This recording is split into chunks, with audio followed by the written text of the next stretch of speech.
This episode brought to you by the Pirated Broadcast Network.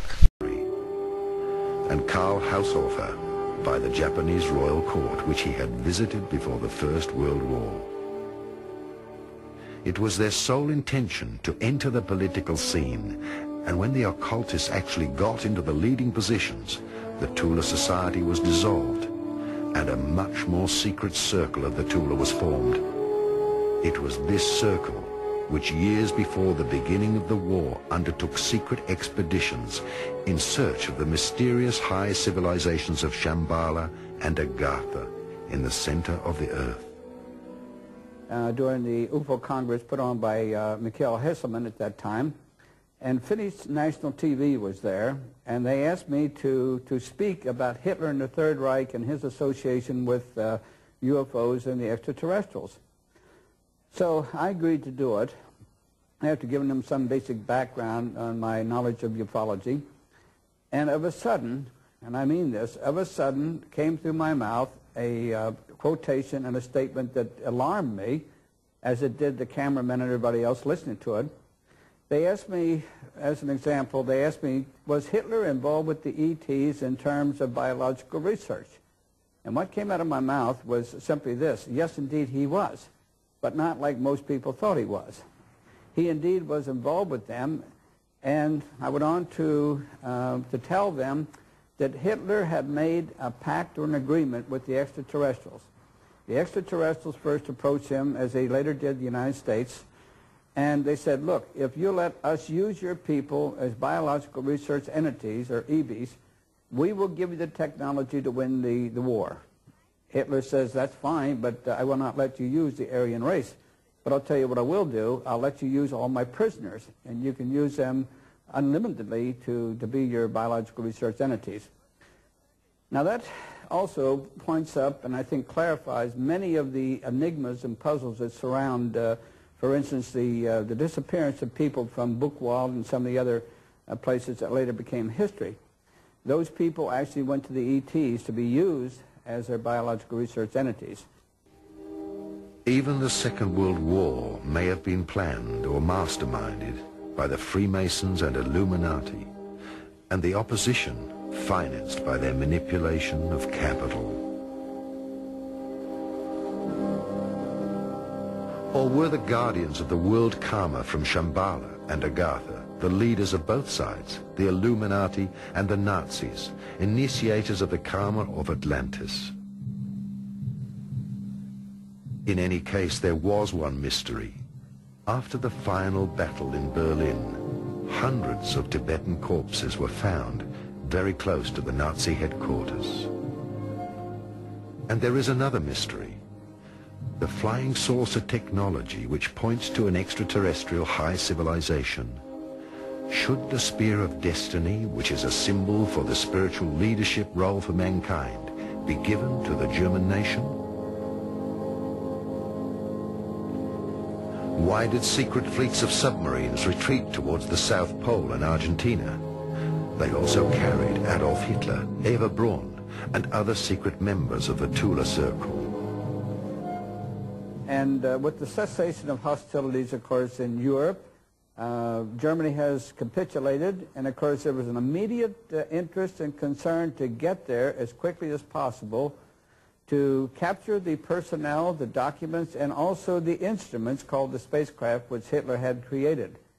Now that was of primary interest to the Soviets, the Americans, and of course the English. As it turns out, the Soviets were the first to reach Berlin, and they did get most of the documents supportive, of course, of that particular project. Secondly, the Americans arrived, and they got the second amount of documents, but they did get the most of the brains, including von Braun. And Dr. Hertak will pick that up later, of course, and expand upon that.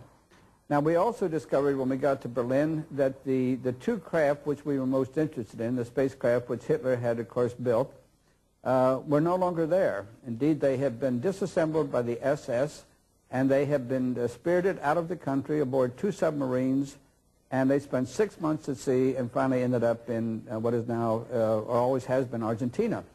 From there, they were taken into Antarctica, and that's another story, so I won't go into it.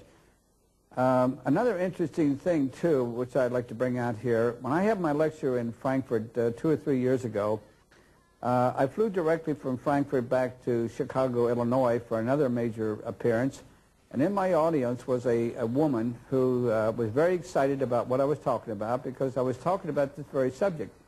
But I was also talking about Hitler, and I also said that I didn't think he died in the bunker. She couldn't wait to talk to me. And later on, we had a private interview, and she told me that she was the daughter of the former secret head of Argentina.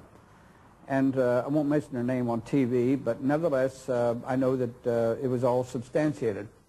She said that when she was a little girl, about 10 or 12 years old, she and her father, who was the head of the Secret Service of Argentina, were dining in an outdoor cafe. And he said, you see that man sitting over there? And she said, yes. And he said, well, that's Hitler. You see the woman sitting next to him? That's Eva Braun, his wife.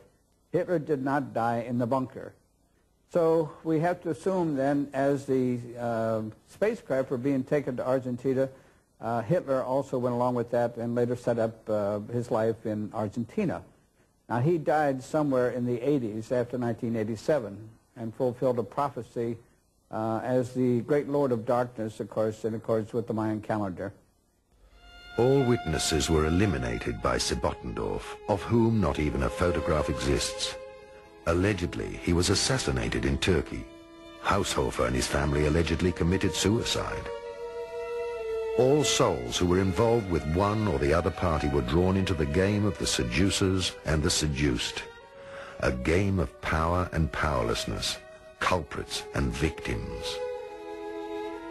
Thus, human beings are on the inside what they fight against on the outside, because they have suppressed it, or because it was their karma to take part in this game of oppressors and victims.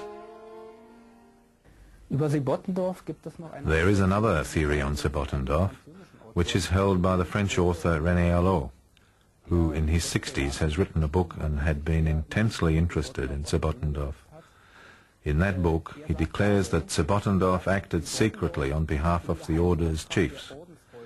These Order chiefs were from the Turkish Lodge, which Sebottendorf had joined on his first stay in Turkey.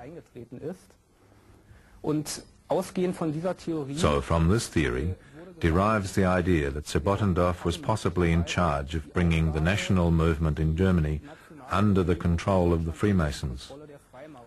One has to add that the Freemasonry which Sebottendorf was talking about was the Eastern Freemasonry. He also called them the Rosicrucians, the alchemists. It is different from the Western Freemasonry, which he had rejected.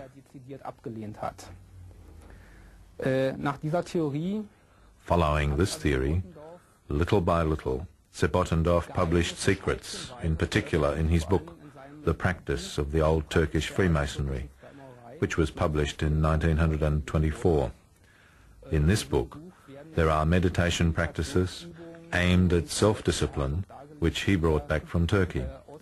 The theory finally developed through this book, and it was also applied to the time Sebottendorf spent in Munich.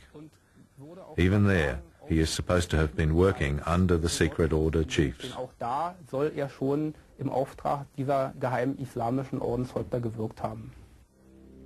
Not much has changed today. All who are striving for power are manipulated through their need for loans from their financial lodges. They need money to finance their personal power thirst, their armies and wars.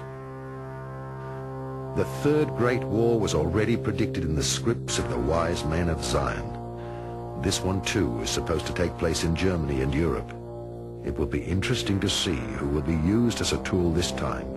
Will it be a Russian or Muslim dictator who wants to release the world once again from the Illuminati?